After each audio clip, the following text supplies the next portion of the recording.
here with a Helluva Boss theory. So if you enjoyed this video, remember to subscribe for more Helluva Boss theories. Check out our Patreon if you want to support us, all of that fun stuff. And why don't we just get right into it? Well, I wasn't aware we did I know, theories. you have no idea. So this is a nice surprise for Hunter too. We all get to learn about the theory today. So I'm gonna talk to Hunter as if she doesn't know it, because she doesn't. So Actually don't in the last episode, we saw that page of the grimoire when Stolas was doing his song, right? And it flipped to this page of these crystals. Now, what I didn't know was like the runes, people have like translated them and stuff like in the community. You like can there's like a whole chart where people have like done the alphabet. And so they said that basically this is what that page is about on the Asimodean crystals, okay? Bestowed to mainly succubi and incubi by the king Sin of Lust, these crystals access to the mortal realm. So obviously this is a little choppy, right? Because like, you know, somebody's translated this. Any hellborn in possession of a registered crystal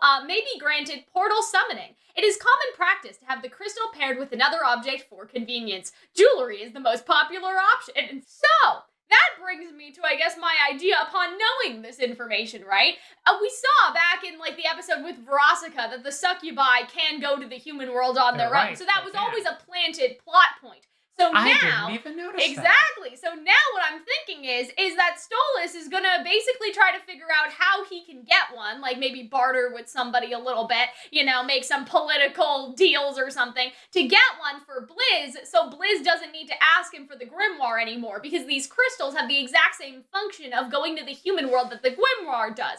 And so that'll be a way where he's basically like, listen, like, you're off the hook, you don't need to see me anymore if you don't want to. No. Like, I'm gonna give you this crystal and you can use it to go to the human world, no strings attached, basically, right? So I think he's gonna do that in order to basically, like, hey, Blizz, like, if you really don't like me, you don't need to come here and, like, you know, try to get the book, like, anymore from me, right? But when you think about it, Hunter, like, you can't make a relationship that is built off of, like, a transaction. You know what I mean? Like, I'll do this for you if you do this for me. So I think what's gonna happen... Like a romantic one. Exactly. Yeah. And so I feel like even friendship, too, right? Like, you can't connive people. You can't manipulate people into wanting to be with you. And that's kind of, to an extent, right, what Stolas and Blizz relationship has been up to this point, to an extent, right? Like, Stolas is kind of like, listen, he'll keep coming back if I have something that he wants. Like, that's how he thinks that he needs to get people's love, because nobody has ever loved him for himself. They've only all, you know,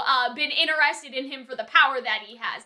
Stolas, right, to an extent. Even, like, you know, his dad and, like, his wife, obviously. Like, everybody in his life, as we saw in the flashback, was only really focused in, like, his bloodline and what he has to offer. So he thinks that offering people is the only way he can get other people's love. And so now, right, like, this could be a way to, like, free Blizz, almost. Like, you don't owe me anything anymore, right? And, like, if a relationship now has no strings attached, maybe that's how an actual relationship can form. You see what I'm saying? And so now, like, it makes sense why a relationship couldn't happen before, because they were both owing each other of something. But now, if it, like, you know, if Stolas basically gives Blizz his, like, freedom, if that makes sense, I guess, or I theorize, I guess I should say, right, that there may be, like, one episode where they use the Lust Crystal and, like, everything's like, woohoo, like, we don't need to work with Stolas anymore, like, there's some sort of party situation, and that's probably gonna be, like, Blizz slowly realizes that he actually kind of misses him and wants to start a genuine relationship going forward. So that's, like, my whole theory, and I think that this is actually pretty good.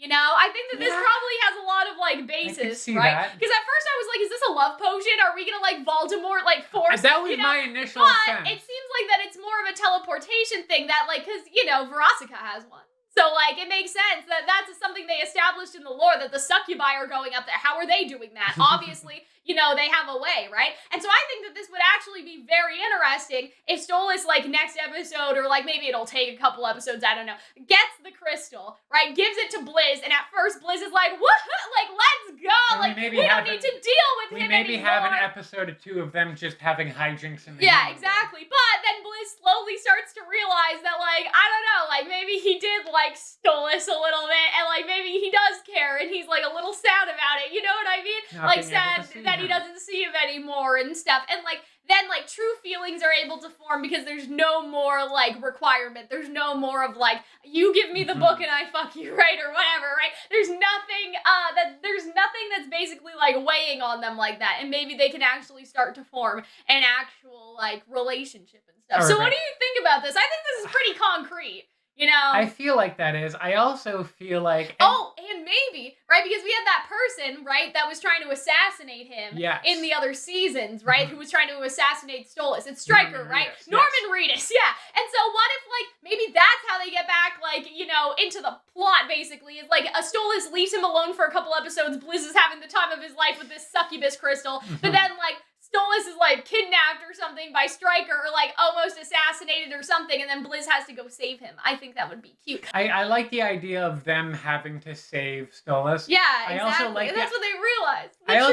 I feel like the second you have a magical crystal, you destroy the magical crystal. What do you mean? You think something's gonna happen to it? I feel like there might be, if they don't go and try to save, maybe they get trapped in the human world and stuff.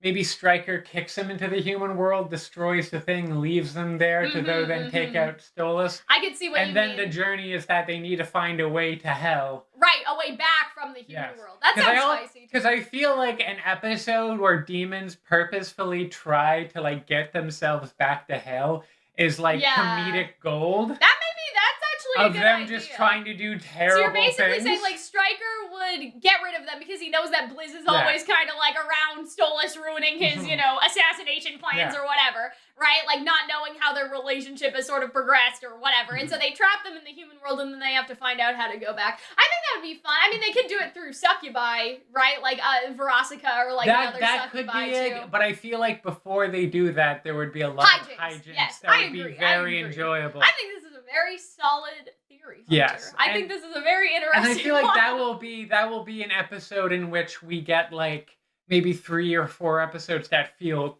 feels like the build up of like connective tissue. Sure, Because obviously there's characters and characters arc, but I feel like you have the episode where he gets the charm, and then an episode where he, you know, they use the charm to kill people, and kind of a monster of the week. Yeah, monster of the week again. Pilot kind of episode. But all that time you have him worried about Stolas, and then eventually Stolas is kidnapped, and so they gotta go and save him because he realizes that, like, no, I do care about this person. Exactly. And so something else somebody told me, I have no idea if this is true, but like somebody in my YouTube comments was like, oh, there's gonna be a song with Blizz and Stolas this season. Like they confirmed it, right? So what if it's like a love song, duet, like I realize how much we love each other song That could be a really, if by some wacky hijinks they end up having like a date that they go on. Or it could be like, maybe it's even like an angst song. Like, did you guys know like Nothing Left to Lose from like the Rapunzel TV show where they're just like angry at each other? I'll show it to you later. But like, I don't know. I feel like that there's a lot of potential here. Education. Yes. I feel like there's a lot of potential here. So let us know if you guys like this theory and these ideas for like what could happen this season. I mean, also like, listen, you guys have to understand, you know, this is, I guess I should have prefaced this before, but like, we don't follow like every single live stream and every single Twitter post and every single like little like, you know, crumb of information and stuff. So maybe this is like, yeah, Cal, that's a synopsis of the season, but like, we don't know that, you know what I mean? And so, and like, listen, if you're like a super fan who's like, but we know some of this already, I'm sorry, but like, listen, we're doing this in a vacuum, and so it's a testament, I guess, if we are correct, the fact that we could do this in a vacuum, you know what I mean, and still get it right, as opposed to like outside information, you know, except for that one person who told me about the duet stuff. And like one season, I feel like they've already kind of set up an overarching for sure, exactly.